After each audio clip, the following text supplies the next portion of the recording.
हमारे हिंदू शास्त्रों में और वैदिक परंपराओं में रक्षाबंधन का बहुत महत्व बताया गया है। रक्षाबंधन सतयुग में भी था, त्रेता युग में भी था, द्वापर में भी था और कलयुग में भी है।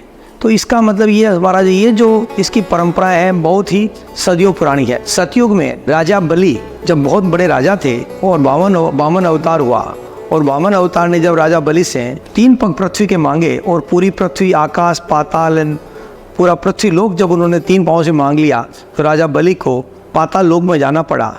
तो इससे भगवान बहुत खुश हुए और राजा बलि को बोला कि तुम्हें क्या वर चाहिए। तो राजा बलि ने कहा कि मुझे जहाँ भी मेरा महल है वहाँ आप मेरे साथ रहेंगे, दिन और रात 24 घंटे आप मेरी वहाँ पे पहरेदारी करेंगे। भगवान को ये बात माननी पड़ी और भगवान को भी राजा बलि के साथ पाताल लोक में जाके उनके महल की रक्षा करने के लिए बैठना पड़ा। इस बात से लक्ष्मी जी को बहुत दुख हुआ, होना ही था। लक्ष्मी जी का पति खुद पाताल लोक में चले गए। माँ लक्ष्मी जी राजा बलि के पास पाताल लोक जाती है और रक्षाबंधन करती है और भाई से आग्रह करती है। राजा बलि जो उनका भाई बन गया है उनसे आग्रह करती है कि आप मेरी रक्षा करें, मेरी इच्छा परिपूर्ण करें। तो भाई ने बोला बताओ क्या चाहिए। तो रखे भाई मेरा जो पति है वो आपके पैलेस में चौकीदारी कर रहे हैं, मैं चाहती हूँ कि कम से कम 6 महीने मेरे पास वो रहे और 6 महीने वो आपके पास रहे। तो उसके उस दिन से भगवान को जो हमारे 6 महीने का जो देवसैन होता है कि देवसैन में भगवान विष्णु पाताल लोक में राजा बलि के पास उनके महल में रहते हैं और 6 महीने हमारी माँ लक्ष्मी जी के साथ में विराजमान रहते हैं। ये बड़ी ही पौराणिक हमारी कहानी है। एक बार ये भी कहानी आती है कि गणेश जी ने अपनी बहन देवी मनसा से रक्षाबंधन का त्यौहार मना रहे थे। बड़ी धूमधाम से त्यौहार चलाया जा रहा था। माँ मनसा देवी भगवान गणेश जी के रक्षाबंधन करने के लिए उनके घर पे आई थी।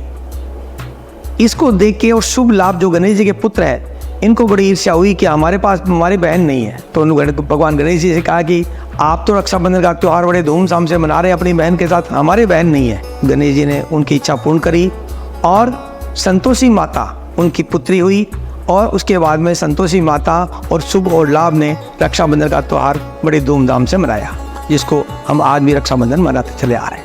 ऐसा कैसा द्वापर युग में जब भगवान कृष्ण एक कोई लड़ाई से या युद्ध से थोड़ा क्षतिग्रस्त होकर जब आ गए तो द्रौपदी जी ने अपनी साड़ी की पट्टी फाड़ के और उनके कृष्ण भगवान के हाथ में बांधी। इससे भगवान कृष्ण ने कहा कि जब जब भी तुमको अब बहना मेरी जरूरत पड़ेगी मैं तुम्हारी सहायता करूंगा। और उन्होंने ताज जिंदगी पूरी द्रौपदी की, जब जब भी द्रौपदी को जरूरत पड़ी भगवान कृष्ण ने उनकी सहायता करी। ये ऐसा ही नहीं है कि ये भाई बहन के कारण से ही ये परंपराएं चली आ रही है। इसमें कई परंपरा ऐसी भी है कि द्वापर युग में जब कुंती ने, जब कौरव पांडव का लड़ाई चली, महाभारत का वार चल रहा था, तो कुंती ने अपने पोते की रक्षा के लिए अभिमन्यु को भी रक्षा का बंधन बांधा था। और ऐसा ही देवासुर संग्राम में जब इंद्र जब भी देवताओं की रक्षा के लिए असुरों से लड़ाई करने जाते थे या युद्ध करने जाते थे तो उनके पति सची भी उनको रक्षा का बंधन बांधती थी। तो ये बंधन कोई भाई और बहन का ही बंधन नहीं है, ये रक्षा का बंधन है। इसको अपनी माँ भी अपने बच्चे को भी बांध सकती है, पत्नी अपने पति को भी बांध सकती है, माँ अपने पोते को भी बांध सकती है और बहन अपने वो भाई को भी बांध सकती है। ये रक्षा का बंधन है, रक्षा का सिस्टम है। और एक प्रोटेक्शन का सिस्टम बताया गया है कि आप अगर किसी को मन से प्रोटेक्शन चाहते हैं तो आप रक्षा का बंधन उसको बांधें। इसका एक साइंटिफिक रीजन भी है। रक्षा बंधन हमेशा पूर्णिमा के दिन ही आती है। पूर्णिमा पे चंद्रमा का गुरुत्वाकर्षण सबसे ज्यादा होता है, इसीलिए ज्वार और भाटा आता है कि समुद्र भी 15-15 फीट चंद्रमा के गुरुत्वाकर्षण के कारण से ऊपर पानी खींचता है। सेम हमारी बॉडी में भी 75% वाटर है।